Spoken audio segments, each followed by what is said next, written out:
We're running a little behind now. Maybe our live streamers have decided to go.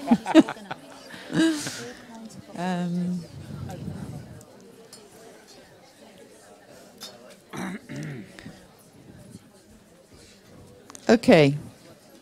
Welcome back. I hope you had a good tea and felt stimulated by your discussions at tea. I'm going to open this discussion with a couple of minutes from Bill to literally just have a quick snapshot reflection from what we've heard. Because we've had a break between the speakers speaking and are coming back in the room, Bill will offer just something to help you get back into the zone or the frame. And then we will start to gather some questions. We'll invite at some point during that initial phase some comments from our live streamers. We've had up to 42 live streamers taking part, and they have contributed some thoughts. So we will invite those, and then I will ask the panel to sort of come in and out of the discussion as it feels relevant to the questions and contributions that we make. So we'll try and leave that a bit fluid and see how we go. Please feel free to ask the big questions. Those are the ones we kind of want to get to. So Bill, perhaps you could kick us off. Thanks, Liz. I'm Bill Vorley from IIED in London, and one of the sort of red threads through this series of provocations. The first one, by the way, we had in The Hague in September, and you have a short report of that on your seats and available for download. And that was an interesting discussion on producer agency and markets, and had a strong link with some of the presentations this morning, in that there was a strong emphasis not just in terms of smallholders cooperating to compete in markets, but also the importance of organization and agency to shape the rules that make markets poor or anti-poor in the way that the modalities and the markets frameworks work or don't work for small-scale farmers. And I picked that up a lot from the presentations. So Olivier de Schutter said that rights-based and market-based approaches is a false dichotomy. What we need is a rebalancing and a localization of the food system for inclusiveness and resilience. And a rights framework is helpful in shaping that kind of reframing and rebalancing. Diana said, be careful, rights do not avoid problems of power, and the powerful can influence any system. And I think that was a helpful real-life warning against the legal implementation of a rights-based approach. Satish said that farmers are enterprising, but as entrepreneurs, they need to set their own terms of trade. Otherwise, they're going to be exposed to very high risk. And he's talking about looking beyond the discourse of rights to a discourse of sovereignty as a starting point for this kind of debate. And interventions from the Swedish government really marked, I felt, a shift in thinking in the Swedish government towards favouring rights and soft law to guide legislation and programmes, though definitely still grappling with how to balance an emphasis on small-scale and large-scale farming. Andre talked about virtual versus vicious cycles in which the state can tilt markets and invest in a very important sector, a sector with a lot of advantages, which is small-scale farming, to create spaces for smallholders, such as school meals, and buttressing that with a minimum price, for instance, and short chains. So really using the power of the market rather than declaring war on it. And lastly, Galia really focused on the fact that only organized producers have the power in the market to both compete and to lobby the government for the policies and resources which they need. He told us not to confuse needs-based and rights-based approaches.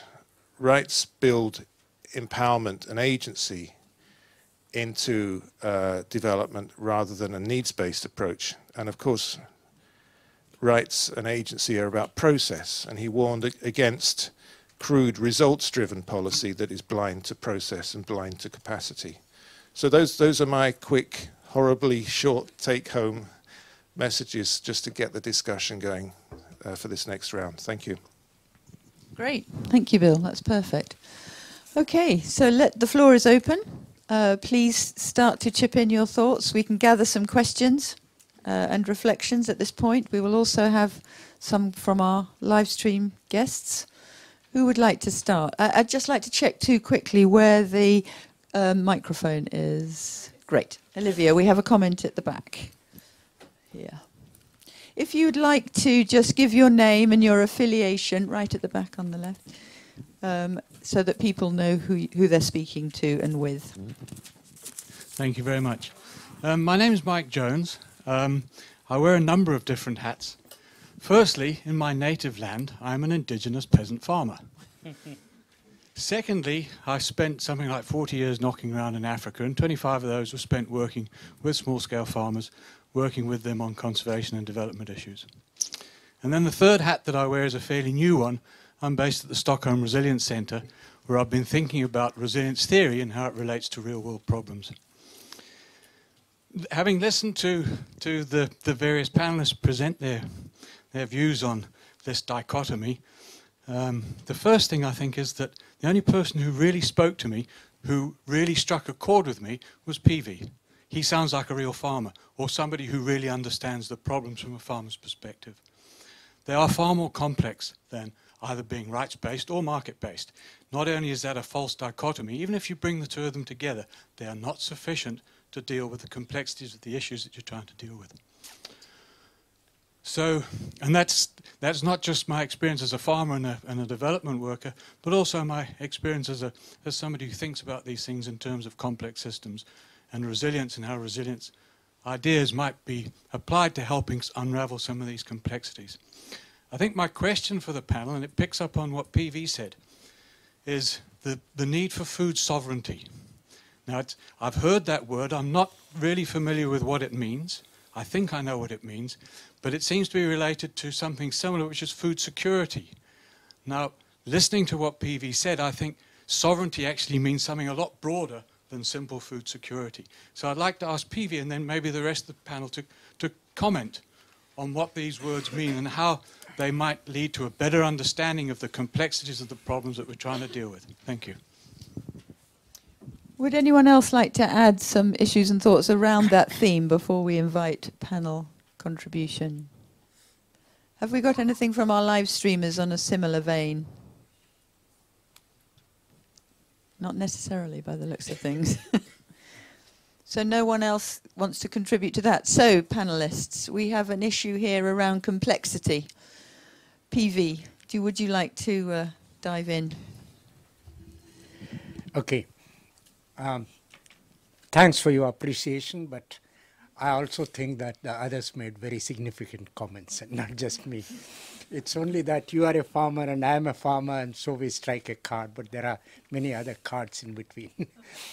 Anyway, to come back to your question, you see, we as an organization, we work for almost 10-15 years out of our 25 years of existence on the principle of food security. But then we soon understood that this doesn't solve our problems. In 2003, by which time we had moved away from the food security platform, but 2003, what happened in India further confirmed our thoughts. That was the year when the Indian government godowns were full of 65 million tons of extra food. But then at the same time, people in eastern part of Orissa were dying of hunger. So there was no point in having a national food security and thinking of that as a false hope of food security. Food security must come down to the every single household. And when a household is food secure, then there can be a food security. And for a household to be food secure, it is not the quantum of food that you can access, but it's the quantum of nutrition and food that you can produce on your own farms if you are a food producer. Never compromise on the issue of your right to produce, and stay with that right to produce and produce as many diverse kind of foods that you can. And in India today we are talking about nutritional emergency, and that means that we are 128th in the human nutrition index in the world, though we are supposed to be one of the giant economies of the world, and we are far below sub-Saharan Africa. I think that's because of the superior food system that's available in sub-Saharan Africa, and the terrible kind of foods that we feed our people, foods that are produced through a lot of chemical means in some centralized systems. So to me, food sovereignty in terms of farmers and in terms of food eaters, it means this, that I must have an access to nutritional food, and as a food producer, I must have the right to produce the kind of food I want in as diverse a manner as possible and non-chemical manner as possible on my own farm. And this is not a dream. This is something that 5,000 women of the Deccan Development Society have been able to achieve. And today, they feed their own communities and they don't wait for the government to feed them. Thank you. Any comments from the floor, or we can have more comments from our panel members? I would like to add, if he's not reacting, PV? A very good definition of food sovereignty. How does that relate to food security? Are they treated as synonymous? No, that was a very good response, thank you. But I'm still not sure whether food sovereignty and food security are treated as synonymous, or whether in the policy discourse they're used in slightly different ways. Because I think it's important. Policy discourse hasn't yet grappled with the issue of food sovereignty, at least in my part of the world. Yeah. It is still limited to food security. And nowadays there are more and more perverse definitions of food security.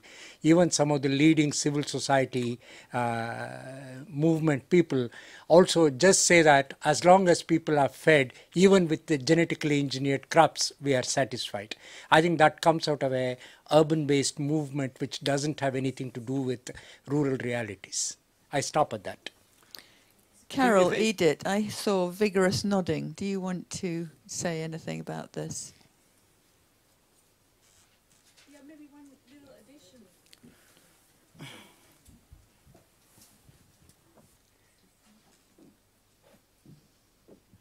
Thank you.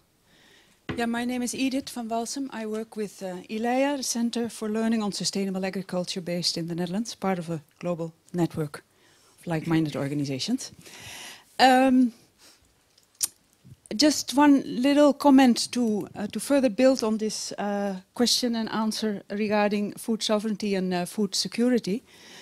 I think one issue important to realize when we talk about food security, it's very often understood in a very pretty narrow manner in terms of caloric security.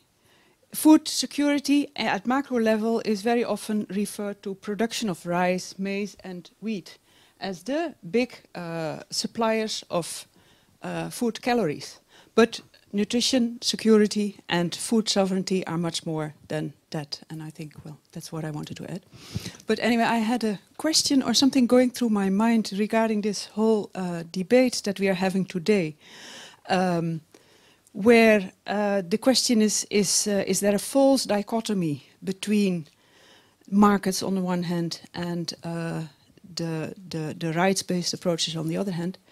I was wondering how this links to another dichotomy, which might also be a false dichotomy, and that is the dichotomy that small farmers are there to feed themselves and large farmers are there to feed the world. And I wanted to throw it on the floor because I have no answer to this, and I think it's a very, complex issue as well. But especially the relation between one dichotomy and the other is a thing that is going through my mind as a big question.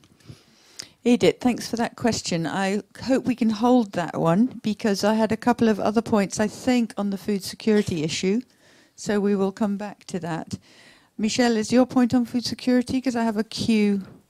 Thank you. Hannah, and then this gentleman on the end, and then Michelle. Hannah over there.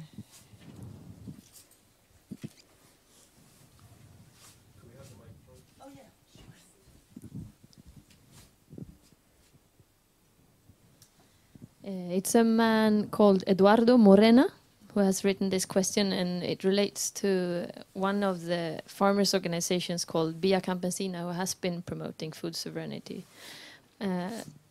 And he says, throughout the different interventions, I've heard people alternatively, talk about smallholders, family farmers, peasant farmers. In other words, you each seem to refer to the different terms, but at the same time you all imply that they all apply to a shared social group with a common set of characteristics, problems and demands. This, for me, echoes the Via Campesina discourse on the peasantry. In this regard, I was wondering what your thoughts were on the Via Campesina decision to promote a declaration of peasant rights at the UN level, as has been the case for indigenous rights. And more generally, do you agree with the idea that a common set of peasant rights can and should be promoted at the international level? Okay, can I collect the other question from this gentleman at the end, and then we will... My name is Lasse Krantz. I work at the Swedish SIDA. It's back to food sovereignty again. It's just a question coming to my mind. Earlier, we also heard that the importance of linking the countryside also with the cities. We have a growing urban population, and the assumption was that more of the food production was going to be produced also domestically, so to speak, by the nearby local producers. Now, is there a contradiction with this and the food sovereignty conception, which I understand is primarily emphasizing self-sufficiency and subsistence production? Yeah, I'd like to help clarify this distinction. My name is Michel Pimbert. I coordinate the food and agriculture team at IIED, the International Institute for Environment and Development. And I'd like to revisit this dichotomy that's been established between food security and food sovereignty. I mean, food security is a very important concept, and it's about ensuring people's access to food, stressing entitlements and so on.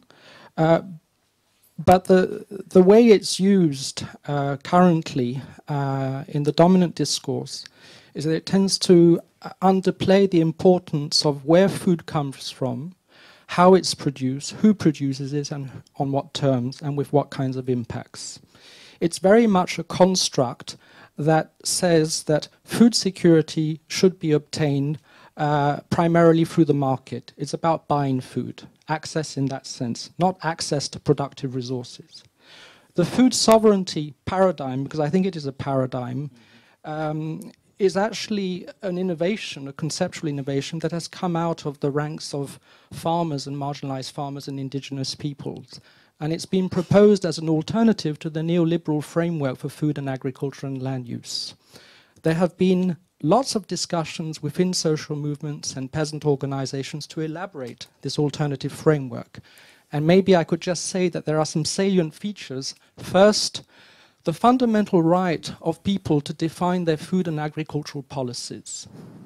A democratic right to define the rules of the game.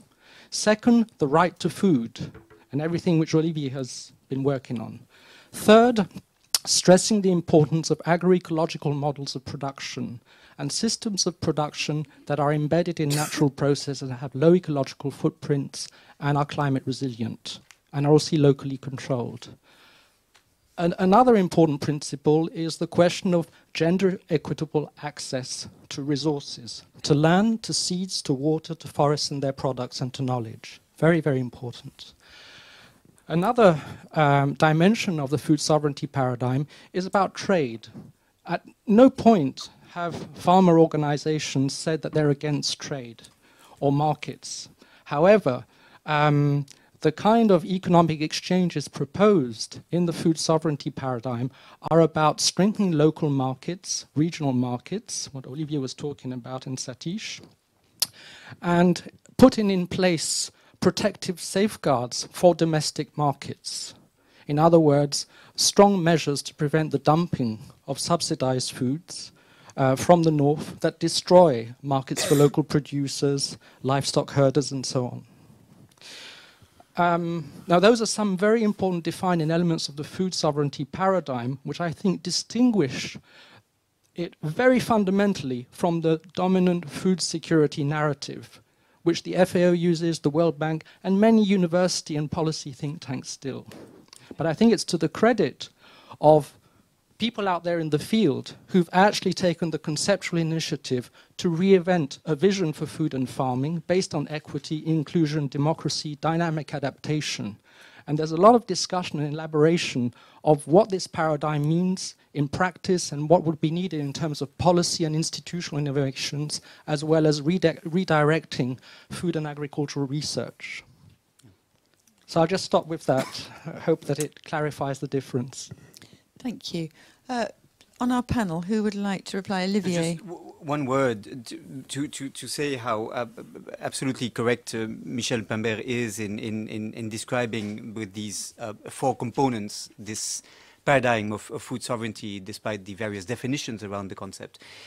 What I would like to emphasize in relation to the question of Eduardo on the Declaration on Peasants' Rights is that maybe there is still something else in the food sovereignty paradigm, which is right of access to productive resources, protection of land, protection of access to natural resources more generally, protection of the right to use, exchange seeds, the right to reuse seeds which you've collected from your harvest, and the right to food means different things for different people.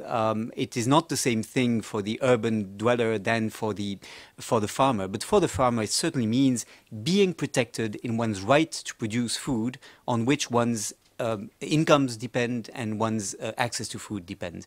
And so the Peasants' Rights Declaration is important because for many years we've treated food security as indeed the main paradigm. The dominant concern was to ensure that everybody had a minimum amount of calories to which he or she should have access to, without asking the very important questions that the food sovereignty movement asks, which is who produces, for whom, on which terms, and with which long-term consequences. And so it is basically not treating the right to food as simply satisfying basic needs, but treating the right to food as something that requires empowerment, self-determination, and for the farmers, indeed, access to productive resources. The Peasants' Rights Declaration, I think, is very important because it will highlight for policymakers the danger of basically this world disappearing, on which we depend for our future resilience in a context where we will need not less but more farmers to produce for the world. Anyone else like to comment on this point? PV? Addison? Yes. Elaborate a little on the points that were made. I would like to call myself a microman. though it's the name of a mobile company which I hate. But the point I wanted to make was the issue of self-sufficiency and subsistence agriculture. If you take self-sufficiency, we must recognize that it's not always the dumping is between north and the south. There is intra-national dumping also. In my country, 2 or 3 states produce everything for the rest of the country and completely destroy local agriculture in 70% of the country. We are very, very aware of that and we are fighting against that. That's number one. Number two is, if you look at sufficiency, self-sufficiency as a set of concentric circles, and at the smallest circle, take as a rural farming household, it starts from there. And once that household becomes self-sufficient, then it starts spreading to the community, to the local area, and then the larger regional area. I say this because it has been possible for the 5,000 women of the Deccan Development Society to do this within 10 years. They started off as people who had no food production of their own, but today they are producing for the community and also serving a market which I described. My last point is the word subsistence agriculture. I think we need to use that word with a lot of respect and not the kind of, demeaning term it has been reduced to. I think as long as we have a subsistence vision of agriculture and development, then it also becomes a part of the ecological vision of agriculture. Subsistence, people use it with a lot of respect for every use of resources that they do, and because of them we are still having certain resources left for that. If you have lost that subsistence vision, then the world would have gone by now. Thank you. Okay. Can I add something? Yeah, of course. Yeah, because I think I was not eloquent in my presentation. Because I see this initiative from the Brazilian government that I was reporting here, I think it's pretty much aligned with this idea of food sovereignty, in the sense that if you are promoting local markets, if you are promoting a whole range of products, if you are promoting other alternative to market the product, I think this is pretty much aligned with the idea of food sovereignty. And also, if you think in terms that the farmers, they will have more opportunities to produce their food and to market their products, I think that resilience in this case is an emerging property of this very complex systems, combining ecological and economic alternative for farmers. Okay. Any further comments on this point? Yes, response. And we'll come back to Edith's question, I think. Rebecca Oliver from the Telberg Foundation. I actually found your presentation extremely eloquent, and I thought that really for many different markets, not just food, the role of the government in promoting those markets is critical. And we've talked about procurement in many ways as being the way to stimulate markets that are not currently functioning.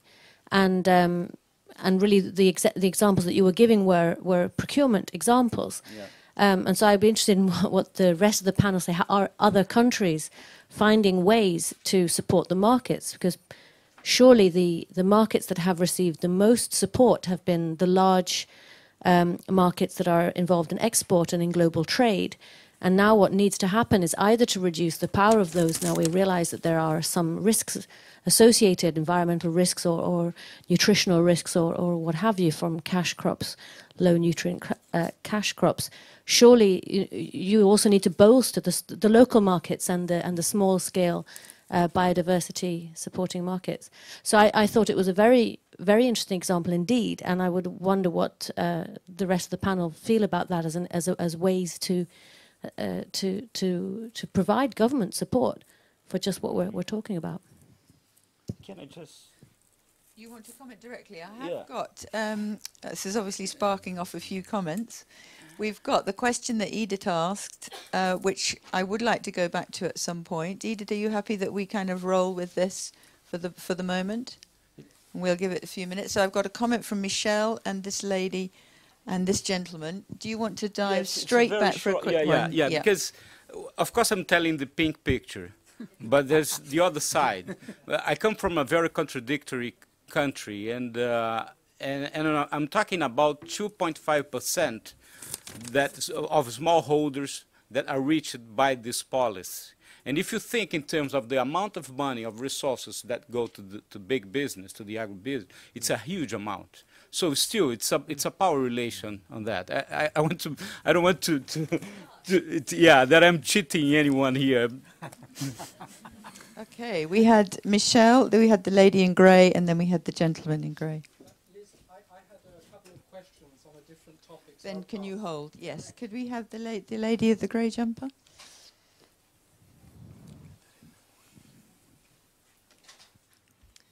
Thank you. My name is Katarina Eriksson. I represent the Tetra Laval Group, which includes Tetra Pak, a company working with processing and packaging solutions and for the food industry, and Delaval, our sister company working with the dairy farmers. I can maybe partly answer the question that you just raised. Other governments that do similar things that the Brazil government do. Tetra Pak has been working with school milk programs all over the world for the last 50 years. And most of these programs are funded or regulated by governments. And in many, many cases, it's the ministries of agriculture that are behind these initiatives, just because they want to stimulate local production of nutritious food that is very has a very important impact on children's nutrition. Just to give you an idea of how much we do on this is that last year our Tetra Pak's packages were used in school feeding programs, mainly school milk programs in 54 countries. And in most of these cases, the milk distributed in schools are locally produced. And very often also come from smallholders. We are now doing a pilot project in Zambia together with SIDA, and that's one of the requirements for this program, that the milk supplied to children will come from smallholder farmers to stimulate and build local production. And there are many examples of countries who have built their whole dairy industry on these types of initiatives. School milk program. Kenya is one example, where the government for 20 years financed school milk, and that's where that whole industry, all the investments, or a lot of the investments in that industry were made. Unfortunately, today there is not a big school milk program in Kenya, but we have other countries. Thailand is another example, who built their whole dairy industry on school milk. Iran is doing the same thing, stimulating and using the excess supply of milk in the country to distribute in schools. Well, I can give you a long list, and I'm happy to answer more questions. But yes, we believe that this is a very good way of stimulating development of a nutritious food that has a great impact on children and all the way back to the value chain. Thank you. If we could have a comment from this gentleman. My name is Andrew Croglan. I'm the Director of Information and Policy at the Norwegian Development Fund. The concept and the paradigm of food sovereignty is extremely interesting. And I wonder if someone could comment on what would be the consequences if one were to go for that concept for the trade negotiations, because there seems to be contradictions between the concept, the paradigm, and the going paradigms of the WTO. I also wonder if how totalitarian, if you like, the concept is, because Brazil, for instance, seems to be a very interesting country in the sense that you have a lot of these very interesting things going on, which has a lot to do with empowerment of poor people and food sovereignty. At the same time, you have an extremely modern and monoculture production, soy, chopping down of forest, GMOs and stuff like that. Can one conceive of a country going for food sovereignty and at the same time keeping that type of production? Or is that just an inherent contradiction which has to be solved? And then just a question for later on. I'd like the shooter to comment upon what is happening in the Maghreb, in the North African region and the Middle East. Will the revolutions there have anything to say for food security in the region? Thank you. Thank you. One more comment here. Is it on the same issue? Yeah. One more comment here.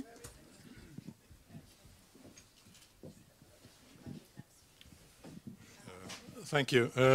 My name is Inge Järmo from the Royal Academy of Agriculture. Just to relate on the latest question, I mean, here we talk about either you are a small farmer or you are a large farmer. In the best of worlds, I have never heard about anything that you normally grow from a small farmer into something different. Changing are done. Some people leave the countryside, hopefully in a good manner, but that is, so to say, the normal development in many countries. How do you look upon that when we talk about food sovereignty and food security? What kind of world are you discussing, so to say? Is it a world with always small farmers as they used to be, or what kind of things is going on in the next couple of decades, so to say? Thank you. I wonder if the panel would like to answer the comment on the concept and implications for the WTO of food sovereignty. Then I think we could perhaps come back to the Maghreb question a bit later on and go to Edith's question on the other dichotomy that was raised. Does that seem a good way forward? Any comments, panel? Olivier? Well, I think the first question of Andrew Croglan concerning the impacts of the food sovereignty idea for trade negotiations is quite linked actually to the question of Edith on who can feed the world and who should feed themselves. I'm not speaking on behalf of any organized movements such as the Via Campesina, and they will have, I'm sure, their own things to say on this, but essentially what food sovereignty means is a right to choose, including a right to protect one's agricultural system from the impacts of international trade, so that the food and agricultural policies that are pursued are not determined by the rules of the international trading system. Now, some countries may choose to import in order to feed themselves if they do not have a productive capacity, and some countries will never be able to achieve self-sufficiency, and they have other ways of gaining resources, and they may make this choice democratically. But many countries actually have not made a choice. They've been forced into a position in which they've developed this dependency on international markets, although they could better ensure their ability to feed themselves had they invested more into their local domestic production.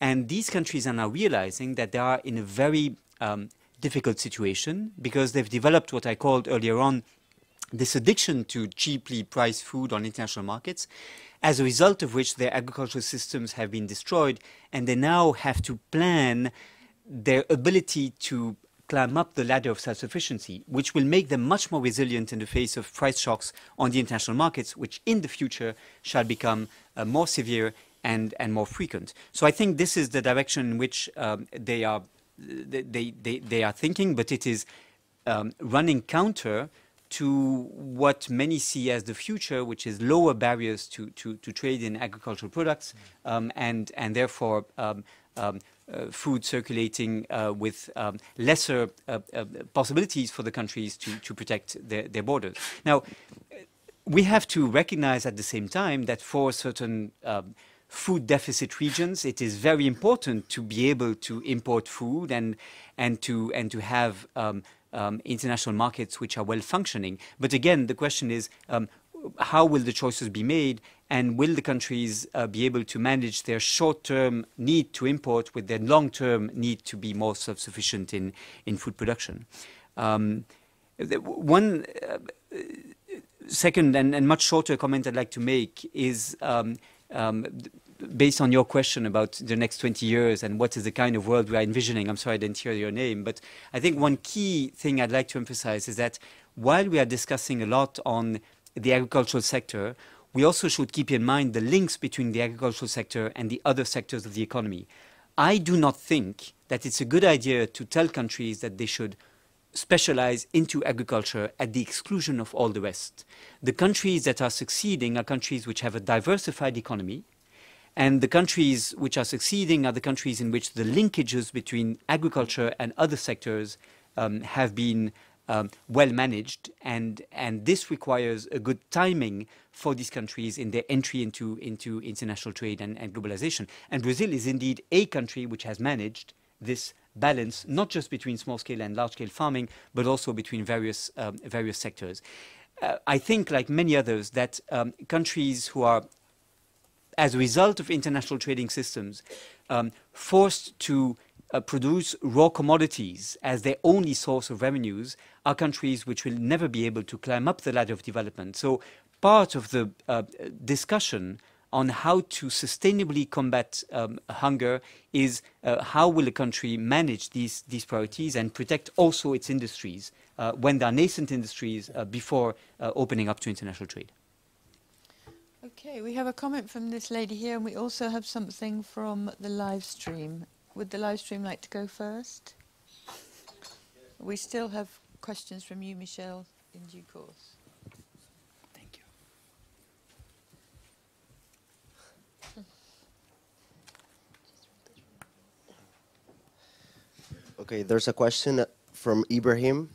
If fairness and markets have nothing to do with each other, is cash-based trade inherently unfair? What is the answer to that? Okay. Do we want to answer that directly, or would this lady like to contribute her comment if we'll wait? We'll answer that directly then. Anyone like to comment on that point from the live stream, from the panel or elsewhere? Fire away and we'll come back to it. My name is Gunnel Axelsson Nykander. I represent Church of Sweden.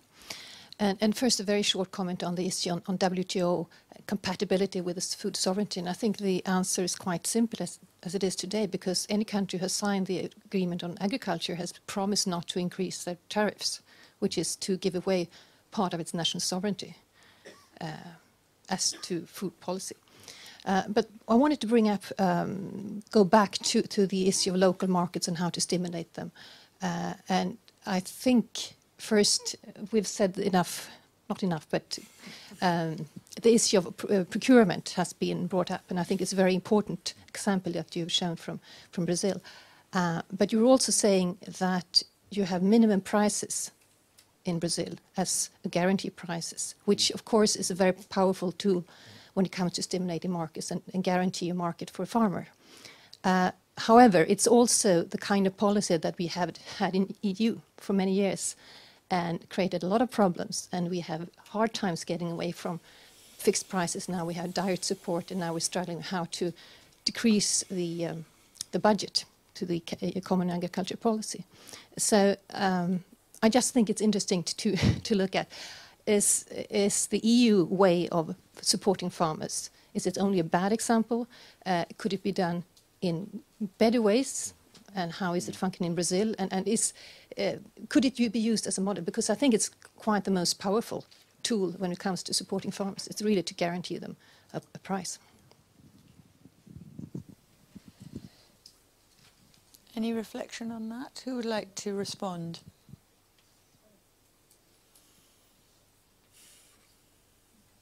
Any response? Thank you, PV. I think in India, almost for last 20 years or more, we have been following the minimum support prices for food crops and some commodity crops also, such as cotton. But then what it has done is distort the entire food production system of the country. Whereas we had a far more diverse system, 65% of India without irrigated water produced millets and such other grains. 30% of India produced wheat and rice purely on irrigation in some of the most fertile lands of the country. And so the entire agricultural production moved into those 35%, and the entire food system of the country was based on it. We have something called public distribution system, which is a rationing system for the poor, which is a very good affirmative system. But then it has altered the food consumption patterns and food culture of the people, and has created, to a large extent, today's malnutrition of the country. One of the recent studies says that 20% of India's diabetes is caused by the rice distributed in the public distribution system. So those kind of distortions can come. I'm not against the minimum support price for the farmers. It must be. But it must recognize the essential principles of ecological agriculture, biodiversity, and remunerate and honor the farmers who maintain this on their farms. So we are arguing, we are a group called Millet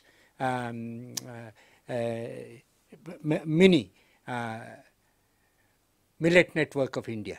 And the Millet Network of India has said, like in UK, you have a, what do you call it, support, when people leave their lands fallow? Set aside. Like a set aside support in UK, you support the farmers who produce millets because they are conserving biodiversity, they are conserving water, they are conserving ecology. So give 3 kinds of support for them and give them something like 10,000 rupees per acre. That will promote a lot of diverse kinds of productions on the farm and will also contribute to ecological and climate change compliant cropping system and increase the nutrition. And on the issue, can the small farmer feed the country or the community?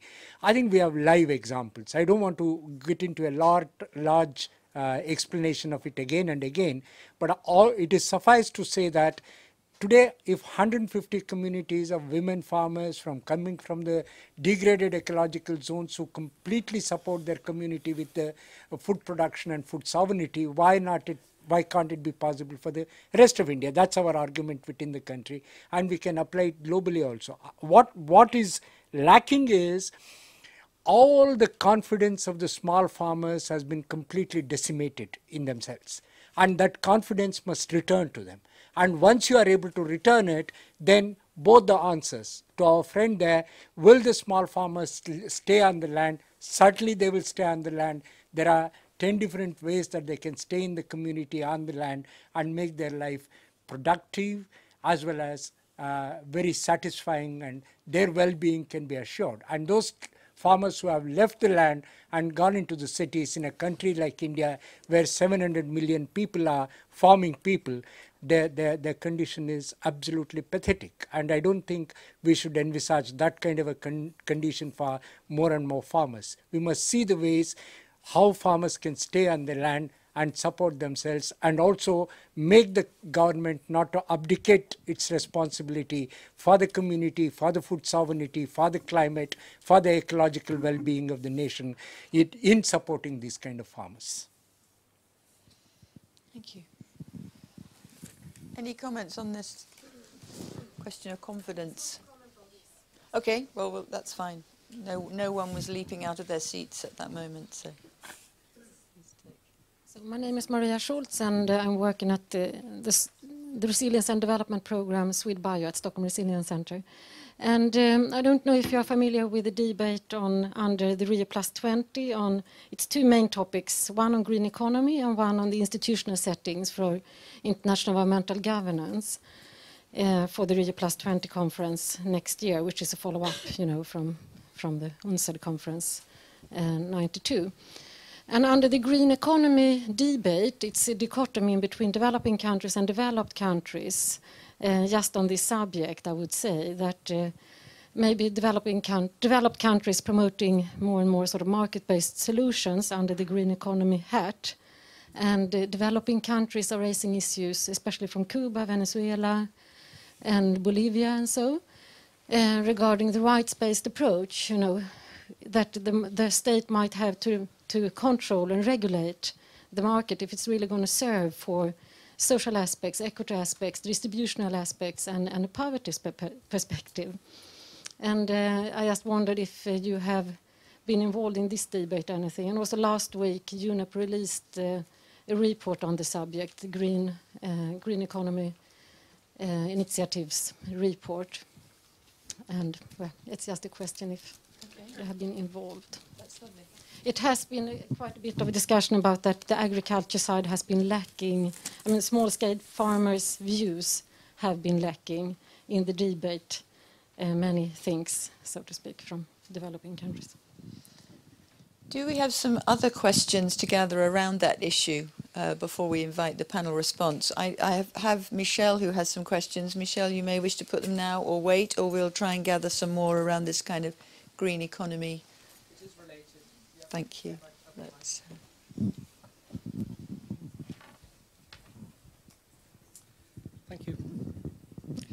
Yeah, it's Michel again. I was just thinking about the terms of the debate set to us and some of the words that have been used. And it's really a reality check for me. I'm wondering if we're considering enough the diversity of markets, or are we reducing the term markets to money-based markets? Are we factoring enough an understanding of the history of economics and economic exchange, in which certainly there have been money-based markets, but there have also been markets without the use of money, such as barter markets, forms of solidarity, and they've often been based on other values than private gain. They've often been explicitly based on values of reciprocity or the gift relationship, as in the case of the barter markets, which P.V. Satish described in Peru. And I wonder if it would help give us more room for thinking if we shifted attention from markets, which seem to be defined or understood in terms of money-based markets, the dominant form, to bring in this richness of economic exchanges. And that suggests two questions to me, which maybe the panelists would like to comment on. Is there a need to rethink mainstream economics on the basis of radically different principles that stress not so much private gain and individualism, but reciprocity, solidarity, the gift relationship, equity, inclusion? And with that, what does that mean for the governance of markets and economic exchange? In the case of the barter markets, again, which were referred to, they are actually managed by a polycentric network of women groups who define the rules of the game. Not only the act of exchange and the gift relationship, because there are lots of gifts, but also the whole system and its relationship with the landscape and communities. Now, some people will immediately react, say, barter markets, well, pretty inefficient. Well, we've been able to establish that the barter markets in the Andes have an economic value. The exchanges of foods in terms of economic value are 10 times the amount of economic value of the national food security program for that area. So it's not small in terms of economic transactions.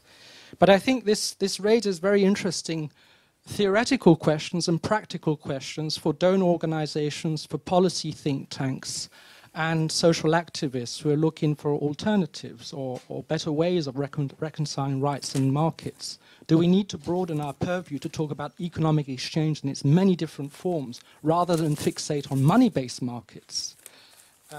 We shoot ourselves in the foot, perhaps.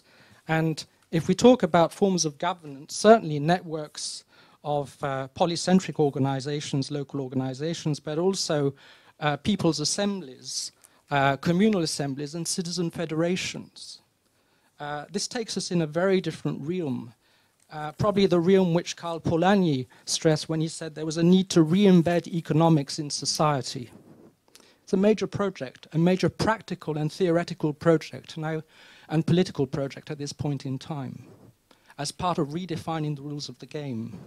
And I wanted to invite comments from the panelists. What would, if you agreed with that, if you didn't think it was a totally utopian, unpractical idea, what are the implications, say, for CEDA, for DFID, for policy think tanks like IIED, for the UN organizations, for local municipal governments? I'm trying to be provocative here. Yeah. Thanks, Michel. Before the panel answer those questions, I wonder if we've got any other comments from the floor on this question of diversity of markets or mainstreaming economics on different principles. Can we kind of get some further feedback? Governance, different ways of governance. And then we'll perhaps ask the panel to come back. Yeah, thank you. I think Michel's really hit on the core of one of the major issues that affect us as a global society. It's our understanding of economic theory and how that economic theory has been translated into what we think of as markets today. I think there's a growing set of opinion that says economic theory as it currently stands and is currently understood by most is really badly flawed. it needs to be replaced by something new. And once you've got that something new, then you can start to think very seriously about the kinds of suggestions that Michel was making, that we can have a whole range of different kinds of markets, trading in a whole range of different things other than just money. And that, I think, gives you a completely different foundation for establishing relationships between people and also relationships between people and the environment. Thanks. Anyone else with a perspective on this? Perhaps some experience of working with a community or some other practitioner kind of experience you'd wish to share? Or other ideas? Panelists, I think we're over to you for some response, or PV, or Olivier, or Diana, all of you. Takes over, I'm very tempted to say something on that. Yeah. Well, I have three of you immediately wanting to respond, so you can decide. Please, feel free. Can I? Yes. You see, before I became a development activist, I was a media practitioner and a media teacher. So I taught television in a number of universities in India and international organizations. Media by itself is extremely competitive, and media education is equally competitive. So all the time I used to see my students coming up after an exercise and saying, "Did I do well, sir? Was I very good?" And then about 15 years ago, I completely discarded that part of my life. And I started working with these women whom I have already described. And we set up a media group among them. Non-literate, very poor women coming from farming backgrounds. And every time we finish an exercise and I want to go to the next exercise, the women would say, "Look, this woman hasn't still come up to the level we wanted. Let her come up to that level, then we move to the other exercise." Gives you one perspective. And when I was coming to Stockholm, I traveled by Finnair, and I was reading their magazine, and they were talking about the reindeer race. And they were saying the problem with reindeer race is that they don't want to race each other. They always run with each other. And so they have to train the reindeer to race each other. So this is the kind of paradigm we have put into our markets. Communities which want to coexist and work with each other, we are making them through artificial means to have cutthroat competitions between them and reach to a market. Is this the best way of working with human beings, is my question. Excellent. So, Olivier, Diana, who would like to? Diana. Okay, I want to step back a little bit, but then end up, I think, where Michel, the question Michel posed. I mean, reflecting on some of the earlier comments that were made, I would say that, in general, I think compared to dialogues around organised groups of the urban poor, the audience has a lot of faith in the state. And I think the suspicion of the urban poor towards a rights-based approach is the fact that they are reluctant to see the state as able to solve their problems, because the state is a site of contestation, and around that contestation the poor often lose out. So I think there's a scepticism. That is not to say that rights are unimportant to them. That's not to say that they do not care passionately about being treated equitably. They are suspicious about how effective that approach is going to be. They are even more suspicious when international institutions adopt this discourse, because their experience of international institutions is they're great on discourse and very strong on having, very weak on having an impact on the ground. So in that context, I think for those groups, and I'm thinking particularly of two networks I work very closely with, Jacques or Slum Dwellers International and some of the community groups around the Asian Coalition for Housing Rights. In that context, actually, they would pick up and identify, perhaps with some of the comments of my fellow panelists, that the critical challenge is how to build strong local organisations that can contest whatever dominant anti-poor group they're up against. And they have to be nimble, they have to be swift, they have to be forward-thinking and strategic. What it does seem to me, based in the area in which I work, is there has been relatively little to draw together organised groups of the urban poor and organised groups of those who have low incomes and are excluded in rural areas. And clearly, if you're talking about food issues, it becomes very difficult to advance on those issues if you do not have those kinds of shared exchanges, thinking, thought and considerations. So as I'm sure any of you who've worked a little bit in towns and cities know, the urban poor are desperate for low-cost food.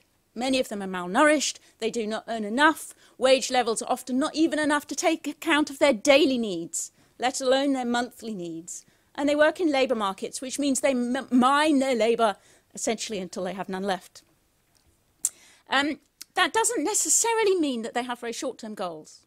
I think in general it means that they do not see a social protection system as the answer, because they see a social protection system as reinforcing their dependence on a potentially hostile state, and they see it as reinforcing the individual orientation to their challenges, whereas what they feel is a need for a collective response. And nor does it mean that they want to say the state is not part of the solution, they just want to make sure that they do it on, that they're successful when they engage the state. I think in terms of the question that that Michel raised, particularly, I think for me, it's a very open one. I think that the groups I know, the urban poor groups, are very sceptical about non-market-based systems, about barter trading, because they feel in some sense that they are forced to exist in the market. They're forced to sell their labour on the market. They are essentially are entirely dependent on a commodified system. So for me, what they want is an open question, because we have not invested, and by we I mean the kind of the international development community, we have not invested sufficient in letting these groups see what their options are and work out for themselves what they want to further. So whilst I think they are sceptical about solutions that take them outside a market economy, which is absolutely dominant for them, both for survival and indeed for success and aspiration, they are equally conscious that in order to meet their food needs, they need to secure food from rural areas. They often have many links with those rural areas, and they know we are equally mining resources in those rural areas that threaten their long-term security if they can afford to think about it. So for me, I guess the straight answer to you, Michel, is I don't know. I think we can see all the shortcomings of the market economy, but what next is an open question. The only thing I think that I would add to that is we have to recognise that we do not really have an open economy, of course. Governments manage the markets the whole time. And I don't think we've recognised that enough. Thank you. Olivier. Three remarks, perhaps. Two of them linked to the comments made on the Rio +20 agenda, and one a reflection stimulated by Michel's comments. Rio +20, I would like to say two things. First, there is a huge untapped potential in agroecological practices, but the ability for this to materialize and for these ways of producing food that respect the ecosystems and decelerate climate change will need a very strong support by the state. It has to be planned, it has to be managed, the transition. And this is actually the subject of my next report to the Human Rights Council, presented next week, where I try to identify how a strategy could be implemented that moves us in this direction. Because I'm very worried that if we do not radically shift course, agriculture is really going to hit a wall at some point where we will simply not be able to cope with the challenges that climate change is facing us with. So we need to move towards more diverse, resilient systems faster than the market forces themselves will oblige us to. Otherwise, it will be too late once the impacts will be already felt. And they are actually being felt already. So we need to make this transition. Secondly, I think we will not manage to develop sustainable food systems without questioning our lifestyles and our choices, our consumption choices. I could give a number of figures, but I think basically our overconsumption in developed countries of meat, the use of agrofuels increasingly that put pressure on the productive resources and have energy compete with food for the use of water and land, and the huge waste in the food systems, particularly after harvests as a result of the lack of storage facilities and transport facilities. are things we have to act on, and it will not simply do to boost production. We also have to work on the demand side of the global equation, and simply cleaner technologies will not be enough if we don't question the way our lifestyles have developed and how we waste the resources on which we rely. And then on Michel Pimbert's questions or suggestions, I think one difficulty here is that there is no watertight separation between commodified systems, markets that are based on monetary profit, and the other systems, simply because of the opportunity costs involved in not joining the monetized systems. And today, for example, if somebody has a choice what to do with one's land, and it's much more profitable to sell off the land to an investor wishing to produce cash crops, for example, there is a strong temptation to do so, even though this may not be in the long-term interests of the household concerned or of the community concerned. What I mean by this, and this is what indeed Karl Polanyi had very well, I think, articulated, is that it is becoming very difficult to maintain outside of the market any good that could be used in ways that are profitable from the point of view of the market. So how are we going to preserve this temptation of everything being commoditized? I don't have the answer, but I do see this as a very important challenge. And the current wave of large-scale investments in land, with communities being deprived of the land because developers have plans that could make it more productive according to their parameters, is something that is very illustrative of this danger, I think.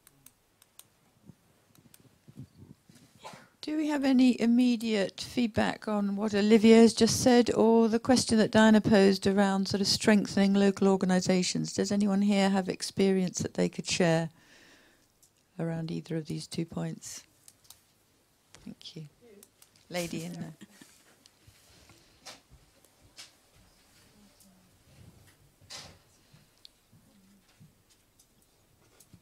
Thank you, Katarina Eriksson, Tetra Laval Group. Again, I just very quickly just wanted to say I'm very happy that Olivier took up the issue of the losses and the waste in the food chain. And as a company, we see this all the time. Our customers process not only milk but also juices and a lot of other foods and beverages. And it's very sad to see, for example, in Eastern Africa, how the juice industry imports juice concentrates, and enormous amounts of mangoes and pineapples goes to waste because there is no system of actually processing them locally.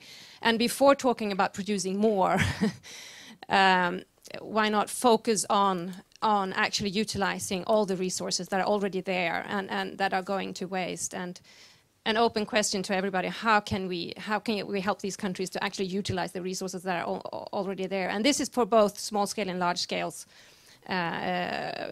producers, of course. And our experience is that it's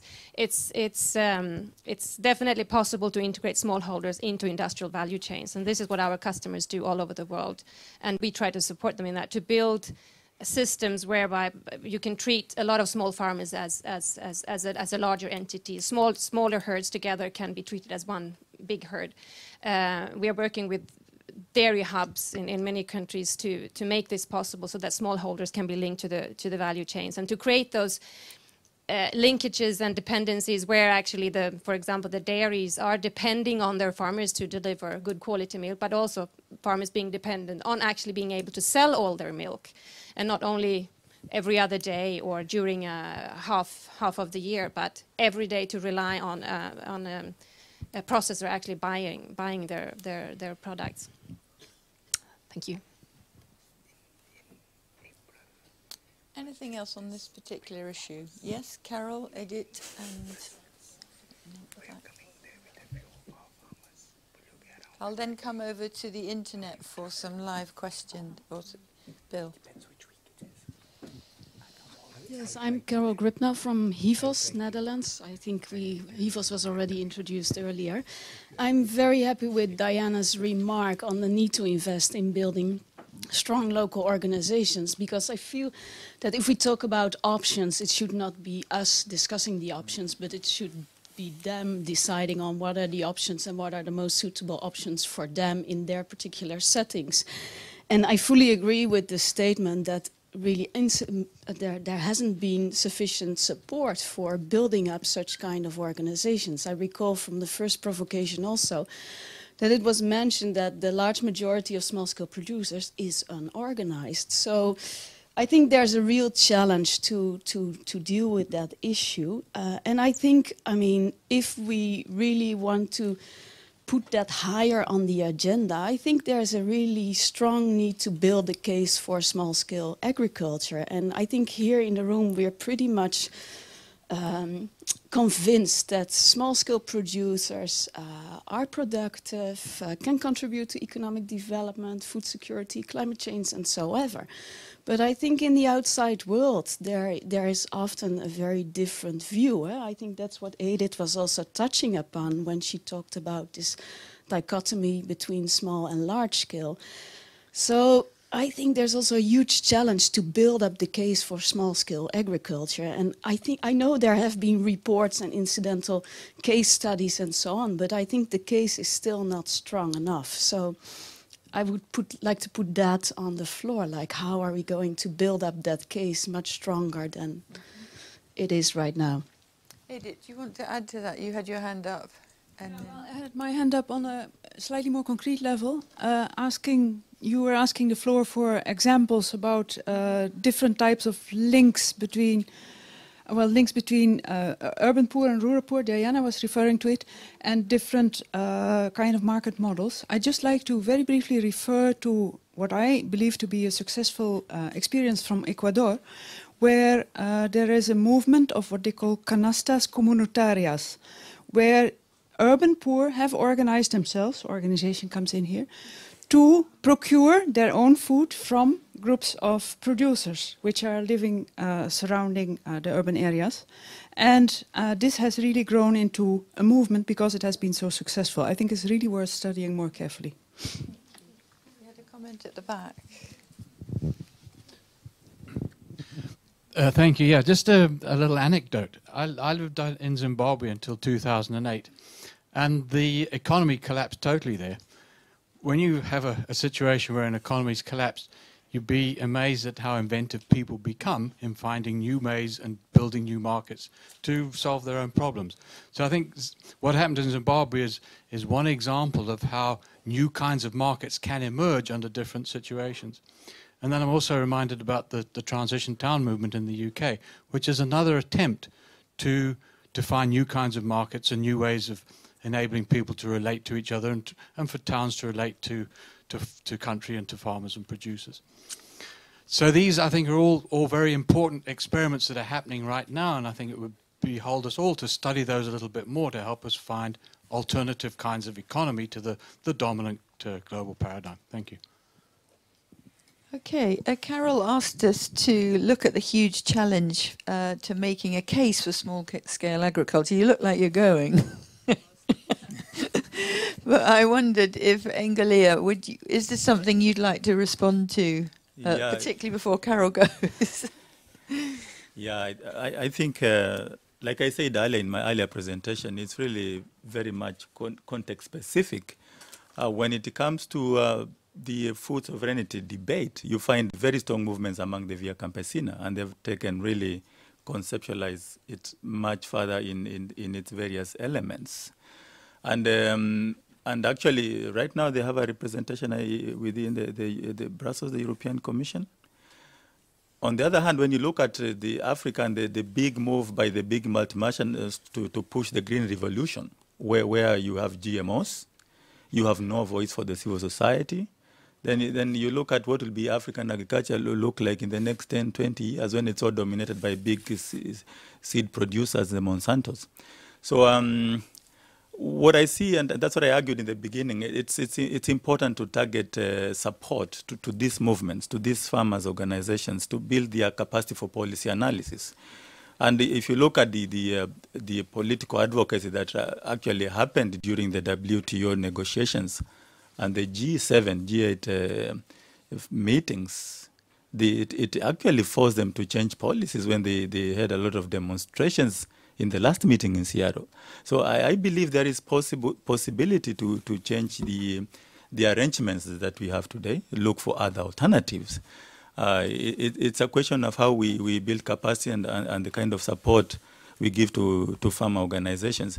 And I really want to agree with Diana. Sometimes we underplay the role of government. They are very key in this, and not only in the north but also in the south. And somehow I feel in the current negotiations, what you find right now, it's very unequal power relations between the bilateral agreements, either between the U.S. and the Central America, Latin America, or between the European Commission and Africa and the economic partnership agreements. So there are key areas where I think in the current debate where we need to scrutinize, we need to look at them, and have a stronger voice among the civil society to lobby against those arrangements.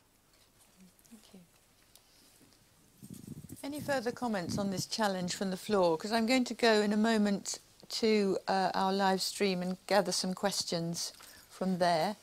I'm speaking too much, but I'll keep it no, very please. short. No, this I'm debate sure people between small scale and large scale, I think it's the key issue to look at is externalities produced by both types of farming. And with this proviso that there are many different types of small-scale farming, it's a continuum, in fact. A small family farmer in Brazil is not, a small farmer in Rwanda, which has, less than half a hectare to cultivate. In Brazil, if you have 50 hectares, you're still a small family farm, right? It depends on the state. Depends but where you are. so there are many, but essentially we could say this, that the prices are lying. The prices of food are lying because there are benefits from certain types of farming that for which the farmers are not rewarded, and there are negative externalities which are not accounted for in the price of food that we consume. And small-scale farming is creating employment, contributing to rural development for this reason. It is better at preserving the ecosystems because it is easier for small farmers to combine various plants and trees and animals on the same plot of land, which is labor intensive and requires that the farmer be linked to the land. On large-scale farms which practice monocropping, it's much more difficult to practice ecologically sound farming per definition, I would say. So there are negative externalities from certain types of farming which are not accounted for in the price of food. And finally, when the incomes of small farmers increase, it creates a market for services, for producers of goods in the country, which benefits other sectors of the economy in ways in which the increased incomes for the large fazendero, the large landowner, do not benefit the local economy. Because mostly when those large landowners have their incomes increase, they will buy imported goods or they will buy luxury items, but they will not contribute to a sort of multiplying effect on the local economy. So for all these reasons, it is important to support small-scale farming, which produces these positive externalities for which it is not rewarded generally. But the single most important reason is that simply that is where the poor are. And so by investing in them, we actually can contribute to combat rural poverty, which is still, we have to recall, 75% of the world's poor are still living in the rural areas.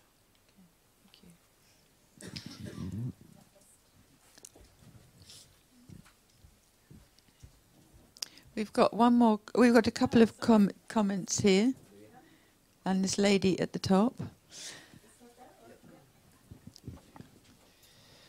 Okay, there's a question about, does the finance collapse represent an opportunity in a way to reshape markets in favor of small farmers? Let's collect 2 or 3 comments. Do you have another one? And then we can... So the first one was related to the financial collapse, yeah. And the second one refers to a report that I don't think anyone have mentioned yet that I believe is quite important, and it's the IISTD, the most difficult name to pronounce, the International Agricultural Assessment on Science, Technology and Development from 2008. And this question comes from Plena Luz. And she says that this report from 2008, IAASTD report, Agriculture at the Crossroads, concludes the following. Business as usual is not an option. André Gonçalves referred to markets as social constructions, and as constructions can be changed and deconstructed. What kind of adjustments or modifications of this social construction are needed for a new paradigm towards agroecological production and consumption? I think we've touched upon this, but... Thank you. So we have a couple of questions there on the financial issues. We had some comments here and here. I just wanted to check if they were, for now, in a couple of minutes, do you want to feed them in? Were they in response to Olivier's comments before? You'll have a think? No. I don't want to complicate this. My question is related to myself as working in a donor agency. There was a discussion here. Well, there's a kind of agreement about the importance of small-scale farming. Somebody said that maybe this is just within the room, then out there you don't find the same acceptance. Well, I think there's a lot of agreement, rhetorical agreement perhaps, about the importance of small-scale farms. And just remind about the World Bank, the World Development Report a couple of years ago emphasized that. I'm kind of getting a bit concerned here, or my question is small-scale farming synonymous with the rights-based approach? Or, so what would be the rights-based approach more in these terms? And of course, working at the donor agency, I would ask myself, what would be the implications for us if we seriously would like to apply a rights-based approach in our support? I heard from our Ministry of Agriculture, Department of Agriculture, that our government is moving in that direction. I'm also a bit curious then of knowing a bit more clearly what does it mean, because I'm not sure that we are working in those lines at CEDA right now. Okay. Bill, did you want to add something? You just... Okay. Your comment at the back, did you...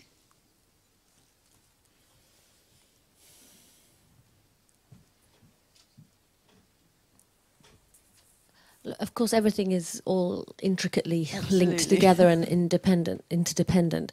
But when listening to the positive and negative, the comparison of the positive and negative externalities of small-scale farming and large-scale farming, it does seem to be quite an awful lot of evidence that we've been gathering as to which is a good development paradigm. So without wishing to be too provocative, I'd like to ask the panel to maybe especially Olivier say, well, how far has this conversation and this evidence-based approach gone in changing the support from the international community? Because clearly, I mean, we have now TEEB, I don't know if you know, it's part of Achim Steiner's group in the UN, the Green Economy, the economics of ecosystems and biodiversity, which tries to put numbers on both the positive and negative externalities of different economic activities, whether you destroy or preserve an ecosystem or biodiversity, try to put numbers on this. So we have quite a lot of evidence. Now, there are clearly different forces of special interest working. It would be very nice to hear how is the conversation going, for example, in the FAO. For example, we were talking about how governments can choose which development paradigm to support. Where are the obstacles? Can we talk about those? Thank you. Okay, I think, Michelle, is it the same point? Okay, we'll take a comment from Michelle. Then I'd like to ask the panel if they could respond to, we had some questions from our live streamers on the kind of financial implications. We've got this small scale rights-based approach. What are the implications for donors in particular or others? And then what is the evidence that we have? How is it changing the conversation at a kind of international higher level? So if we could come back to you, panel, for those. Michelle, add your points, and then we'll do that. Yeah, it's prompted by your remarks about donors who are increasingly hearing in official documents and philanthropic foundation the need to invest in small-scale farming. Great. However, I think we have to look fairly critically at what is meant by that and what's been proposed and what are the intentionalities. It's certainly true that there are some farmers, whether small-scale, medium-scale or large-scale, who do want to become more entrepreneurial and link up to national global markets. That's true. But equally, I think there's growing evidence now to suggest that both in the north, well, to show, not suggest, that both in the north and the south, there are more and more farmers who quite consciously want to distance themselves from markets. They're trying to invent new forms of modernity, new peasantries that stress values of autonomy and self-determination. This is an important phenomena which is still off the radar screen of a lot of policy think tanks and donor organizations, but I think it's an uncontestable reality both in the south and the north. It's the product of local organizations in the rural space organizing themselves and mobilizing to make other alternatives happen. Why is it important to differentiate these new peasants from the agrarian entrepreneurs? I think the entrepreneurs, they mainly develop their farming by linking into commodity markets for seeds, for chemical fertilizers, for synthetic pesticides and other industrial inputs. This is the model proposed by AGRA in Africa, your point. With the backing of foundations and protagonists of the new Green Revolution. Now, these farmers actively replace naturally available assets such as farm seeds, organic manure, local knowledge on crop protection with purchased inputs provided by increasingly monopolistic corporations who sit on different points in the food chain. Now, peasant farmers, particularly the new kinds in the south and now north, they're increasingly trying to distance themselves from these markets for farm inputs by embarking on agroecological approaches, bringing back biodiversity in their food systems, and designing their farm landscapes in such a way that they sponsor their own soil fertility, their own internal pest management systems through biological control, intercropping, and also locally bred farm seeds and livestock breeds. So relying much more on internal resources, local knowledge, and agroecological science, which is highly complex, as well as cooperation between local organizations. So they try and work with living nature to reduce their dependency on suppliers of farm inputs. This is important. And when we think about small scales and the small scale farmers or medium scale farmers and what they could be doing and where donors can invest their money, I think this distinction is important. Equally, on the output side, these new peasantries, often in association with urban consumers, also seek to distance themselves from food processing companies, supermarkets, and so on. They're trying to develop new rules of the game by developing new food webs, citizen consumer groups, in response to global and national markets that are controlled by corporations and are actively generating ill health, malnutrition, and huge inequities in societies. Within societies and between societies. You just have to look at the profits of Tesco and so on, and it's just shocking at a time when there's less and less for most people. So I think this distinction is important. It's great that the concept of small-scale farmer is back on the map of international institutions, but there is a trap. unless one is very clear about what kind of model of production, what kinds of economic relationships one supports. Where is the public sector money going to be put, and who's going to gain in the end? I think this is critically important. So that you ask a direct question, I'm doing a direct answer. But maybe the panelists would also have things to add on this, because Brazil, Africa... Thanks, Michelle. Before I ask Ngalia to reply me, has anyone else got anything to add on that precise point about farmers distancing themselves from markets? We've got 3 comments. I'd then like the panel to respond, and then I would like to say we should be drawing to a close after that with our next round of questions. So after the panel's responded, I think we'll go for the next major round of questions. So we've got a comment there, and a comment there. And if you could keep them nice and concise, that would be welcome.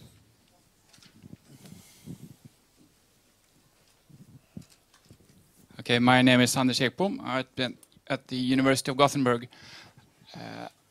I think I understood what you said, but frankly, from my own research and also looking at sort of statistics globally, I don't see that happening. I think it's rather the opposite, that farmers, small-scale farmers, are more and more drawn into the global markets. I can just take Kenya as an example. I mean, 20, 30, 40 years ago, they grew cassava, sorghum, potatoes, and also coffee. And now they all produce fruits, and nuts, cut flowers, and other things, and are becoming more and more commercial. And I think that's the global pattern.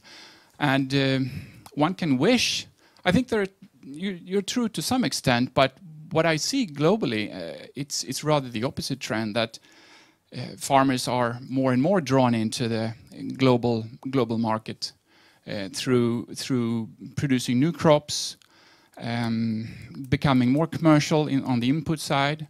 So, but I think the way forward is not to throw out one in favor of the other. I think it's rather to optimizing the two, the modern kinds of crops, inputs that can be used in a productive manner with traditional knowledge, traditional soil and water conservation systems or measures. But I think there is a huge challenge here in tying research that is done in developing countries with extension advice to farmers, and to reduce the yield gaps between research, not only the traditional sort of modern type, in quotation, kind of research on agricultural intensification, but research based on integrated soil fertility management, integrated water management, integrating it with agroforestry, livestock, etc. I think the way forward is not to choose one or the other, but rather combining these two kinds of agriculture, if you will.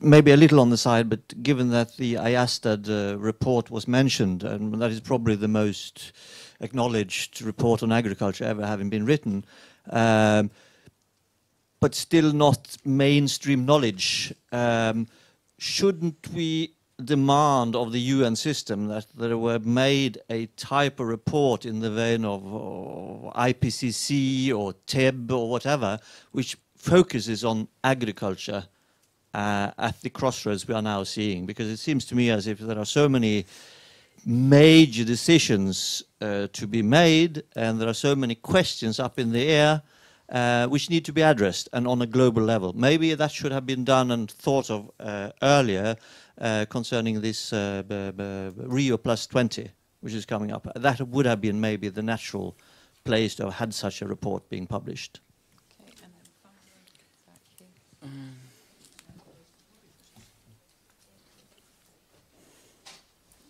Can also be the place to lobby for such a report. Yeah, I think that donors and governments have got a really tough problem in front of them, because they try and look for some fairly simple solution to what is really a very complex problem. And just picking up on what Michel was saying, if you think about small scale and large scale and where they occur in different parts of the world and the very different local, social and ecological contexts within which they occur, and then you try and pull together aggregate data which tells us which way the world is going in terms of its agricultural systems, I think you're going to get into an awful lot of trouble. So we need to rethink the way in which we prepare policy and be prepared to look at things in a lot more detail at the local or regional level, or at a level of scale which makes sense to the kinds of ecological and social environment within which the farming system occurs. It makes it a whole lot more difficult, but it's speaking as somebody who's taken an interest in resilience thinking and the application of complex systems to these kinds of problems. The kinds of tools that you need to help unravel these problems are around, and it's I'm looking forward to putting them into practice anyway. Thank you. Panelists, we have quite a challenging set of issues to talk to. We had the financial collapse, we had the implications of rights-based approach to small-scale farming, we've had distancing from markets. I think there's a question for nearly all of you to respond. Engelia, you were kind of fired up, and so we'll start with you. Thank you. Just a comment on the collapse of the financial markets, although I doubt, because when you look at the statistics on Wall Street, they have recovered extremely very fast. So, I mean, there is a rethinking on the cooperative model, for instance. Right now, it's looking very attractive, and it's not as in the past in the neoliberal discourse, it was looked upon as very inefficient. And we have seen some very successful, for instance, dairy cooperatives in all over coming up, very well managed and adding value to the members. And it's also a democratically controlled way of owning business. So I see a lot of opportunity. And when you look at the actual cooperative entities, big cooperative banks, they were not so much affected by the financial downturn that happened in 2008. So I think there is a lot of opportunity, as the question was asked. And we are moving quite fast in this, and you know, developing the values and systems of production based on cooperatives. You know, building new, you know, working with the producers to strengthen new cooperatives. But of course, as we know very well, in some of the countries, especially in sub-Saharan Africa, the cooperatives have had a very, very bad reputation in the past. They were really controlled by the state. But the new method of working is very much driven by the movement, by the farmers themselves. So I think there is a lot of scope. We have very successful cooperatives in Central America and South America that have quite a long chunk share in the local markets and regional markets. So there is a big scope. Just a very quick comment on what Lasse asked about the donors and how they see support to smallholder agriculture. I think it's more what Anders said. It's really to optimize both and really not fall into the trap of very simplistic analysis, and also, like you see, very, very what's happening now is to demand results very quickly. And we know these are the processes, as Michel mentioned, that you will not get you know, immediate results, very quick transformation of smallholder farmers. We know it's and I think if you look at the development, for instance, what was mentioned by Andres here in Brazil, I mean, it's possible to optimize both and really target support to smallholder farmers and the organization to have a voice in the market, as well as build their membership. And I think they are quite good tools for developing organization, quite actually modeled along business. The balanced scorecard system, we have a system for civil society that we call the Octagon tool. It's actually, when you look at it, is a balanced scorecard system used in the private sector. And, you know, they're there and they can, you know, with very good targeted donor support, I think there is a lot of scope for building smallholder organizations. Andre. Can I go? Yeah. The first question is about the report. Someone asked about the report. There is an international study, this IIED or something like that. I was part of this study, was led by a guy from the World Bank, who was also at the IPCC, if I'm not wrong, Bob Watson, which is a very complete assessment of the state of the agriculture in the world. And it's pretty much pro smallholder, organic agriculture, and I think it's worth read this report. And you ask about the you somewhat talk about the pattern. And I think that even though the pattern right now it's pro-globalization or opening the markets, and I think it's time to watch for the outliers. And I think there's a lot of very nice examples out there.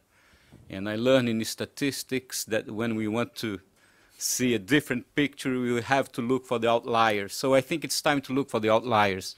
And what I'm referring to outliers here are these examples that are combining income for farmers, environmental services, and food production. I think these three challenges that we have, it should be combined. We have to have one answer that can be, agricultural systems that can provide environmental service, produce food, and generate income for farmers. And I truly believe that we have many, many examples and in the world. And of course, I have to talk about the examples in Brazil, and pretty much related with what you said, Michel, about going beyond this, the way that we see economy. And I think there's a lot of examples. One of the examples that I would like to mention, it's a tiny example, but again, I see as an outlier that can be a source of inspiration for another example. Is a network of organic farmers, of ecological farmers called Ecovida in southern Brazil. And what we are doing is to exchange products within a big region of the country. When one region doesn't have a product, we have circuits of commercialization. And since we are an organization with more than 3,000 farmers, we are much more powerful to have this relation with market, with big corporation, etc. And I think these are tiny examples, but I think it can be very illustrative. Anyone on the panel, PV?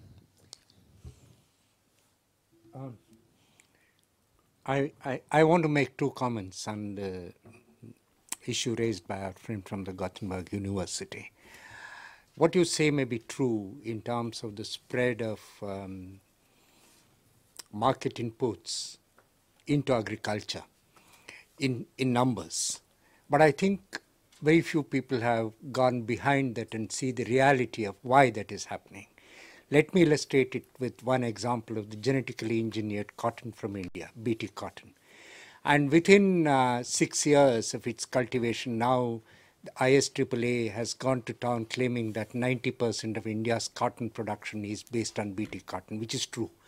But when you go and ask a farmer, why does he or she grow BT cotton, what's wrong with the other cotton that they were growing, all that they would say that no seed is available of the local cotton anymore. So the seed producers have become a cartel.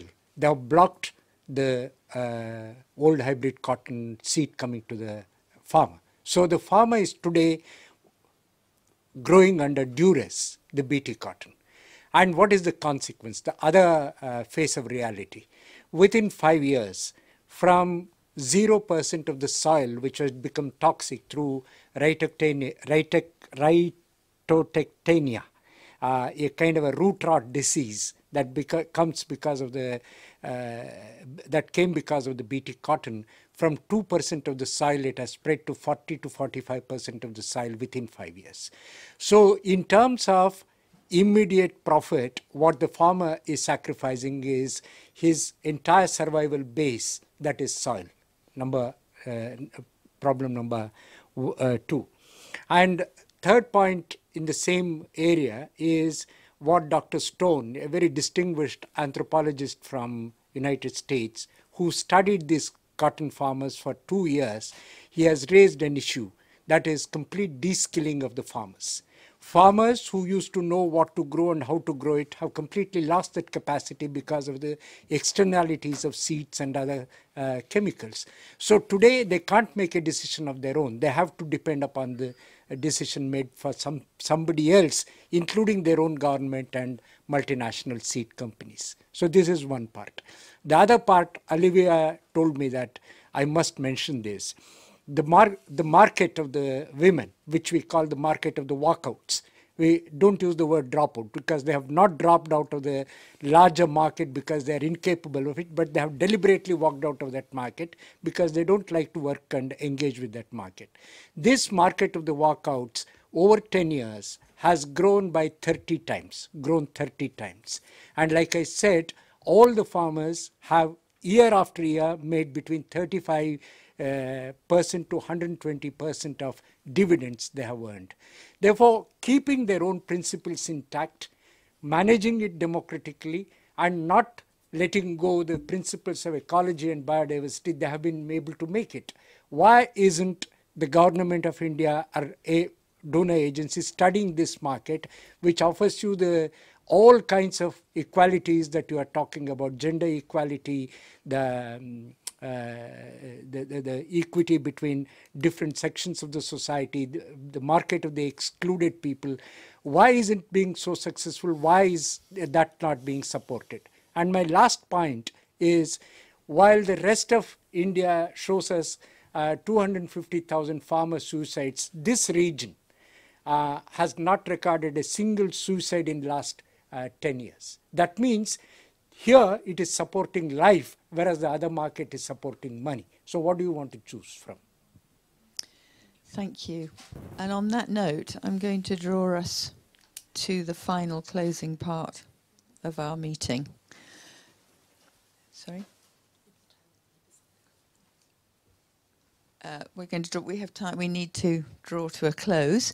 When you came in, I asked you the question, what should development cooperation priorities be? I asked those of you to raise your hands if you believed it should be rights first or markets second. And then a very couple of people said they thought markets first or rights second.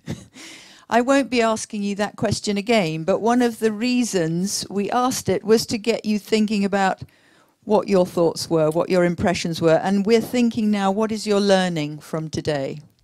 So first of all, I'm going to ask the panelists as a closing contribution to do literally the smallest kind of takeaway. What are you going to take away from today that has perhaps been a different insight, perhaps a different perspective, or will lead you to think about something new or explore something new? And then if there are any comments from the floor, we'll take one or two after the panelists and then say thank you and goodbye. Who'd like to kick off with that challenge? I haven't given you much time to collect your thoughts, but we're really talking a minuscule snapshot to just close us down for the day. Diana's ready, I think, and then Olivier, and then Ngolia. Am I ready? I mean, I probably have the easiest job because it's been so new to me, and I thank you for your patience. I mean, to me, what it has emphasised is the comment I made before about the need perhaps to think more holistically about groups who are experiencing disadvantage in our the areas and countries in which we work, and to think of potentially kind of fertile links between groups who are dependent on markets for food and those who are producers. I mean, that to me, it's really highlighted that as a theme within my work. Thank you. Olivier. Well, I think we are now in a situation where there's a largely shared diagnosis at the level of discourse about what needs to be done. The switch towards supporting small-scale farmers, practicing agroecological methods. However, there are huge obstacles in making this transition, which everybody believes is necessary. And part of this is a disbelief by policymakers that this is achievable. Part of the obstacle is also a sense that we need to produce more and that we can only produce more by more of the same agro-industrial types of practice. And part of this is, of course, the impacts of the commodification of the food systems and the requirements of the trade, of the markets, which do not reward the kind of farming that we need to have rewarded. And so what we need to do is basically do what IIED has not done, the International Assessment on Agricultural Sciences and Technologies for Development. It's a very deep and well-informed report about the state of agriculture, but the reason why it has been less influential than it should be is because there is no strategy associated to this. There's no pathway.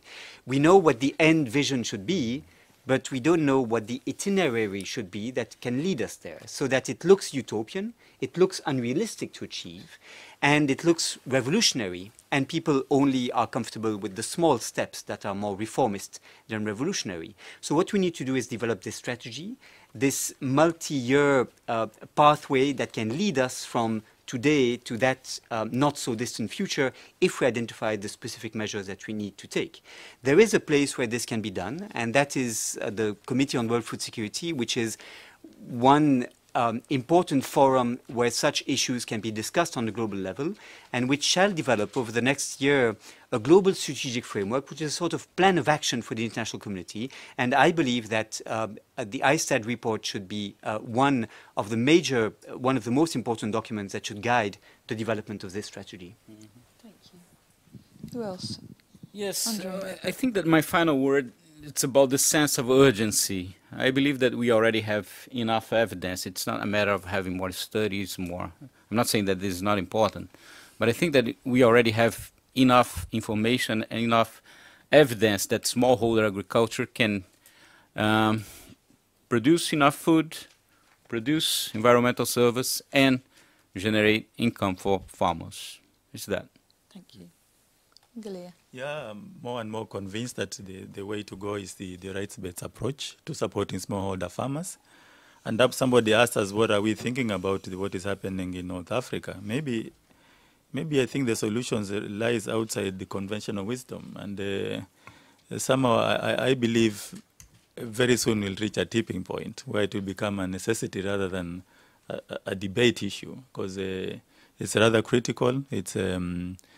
It's very obvious with the externalities of the climate change that we need to give support to smallholder farmers. And very soon, I believe probably they will demand it before we even take it to them. Thank you. Thank you. PB.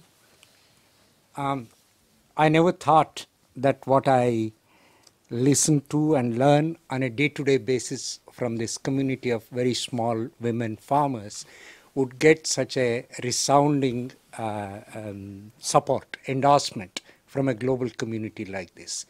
It gives me a great hope. And I think apart from the different nuances that are brought here, the overwhelming, like I said, endorsement is something that will add a lot of strength to my work. And that's my takeaway.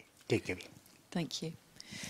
Can I, just a final advertisement. I'm sorry, there is a report which was sponsored by the Swedish Society for Nature Conservation.